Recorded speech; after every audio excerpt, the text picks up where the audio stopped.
Halo guys, kembali dengan saya Mustafi Ramadhani di channel YouTube Aceh Esperanto Sosio. Oke guys, pada sore ini saya sedang berada di Barbate. Pada hari ini saya fokus sebarkan kebun kurma Barbate kelima benua guys. Jadi guys, ini lihat guys, bagaimana suasananya guys. Ini saya perginya udah jam 6 guys dengan Bang Min guys. Jadi ini ada tempat memanah, ada naik kuda, ada naik kereta mobil. Ini guys, ini tempatnya guys. Lihat, berfoto 10.000 naik kuda 25.000. Oh, ada foto juga, ada dengan kuda, berfoto dengan kuda naik kuda 25.000. 6 anak panah 10.000. Murah-murah sangat guys. 2 kali putaran happy hurbe guys. Kedua aja kenal guys. Ini lokasinya. 6 anak panas 10.000 saja. Naik mobil kereta 30.000 2 kali putaran. Full foto dengan kuda 10.000. Ini lokasinya Barbate guys. Ini saya balik pertama kemari guys. Ini lokasinya. Jadi mau bersantai silahkan. Ini ada tempat santai. Ini lokasinya. Kereta mobil di luar ditaruh guys.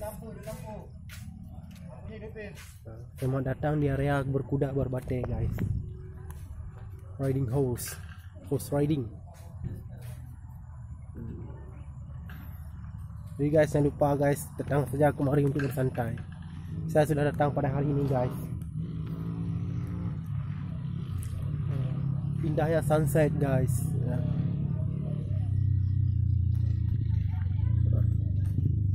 Mau mana boleh juga. 6 anak panah 10.000 guys.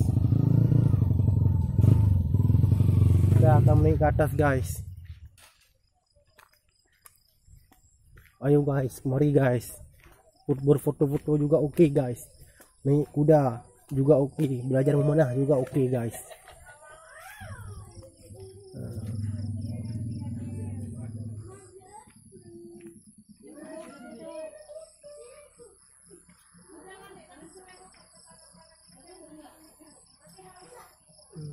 Bersama keluarga juga oke guys. Biasanya orang berfoto di sini guys. Terowongan.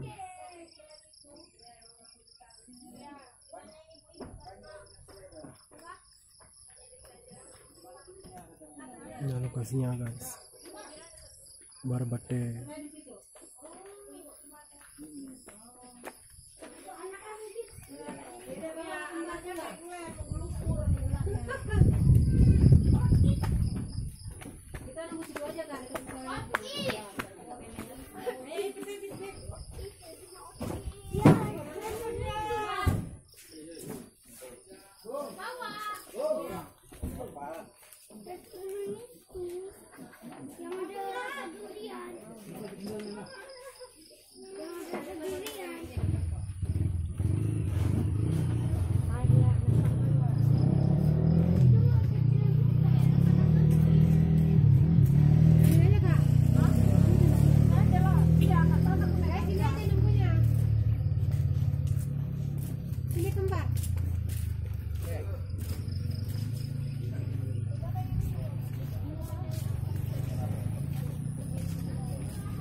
Pak.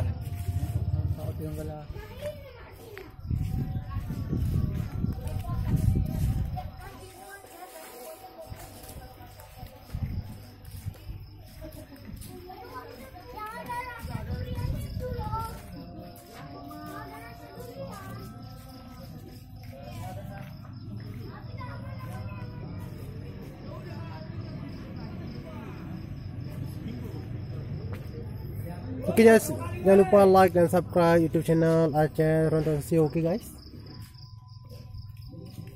YouTube channel ini fokus sebarkan Aceh kelima benua guys. Amerika, Asia, Afrika, Australia, dan Eropa guys. Ini suasana sudah jam 7 maghrib guys. Saatnya kita sholat dulu guys.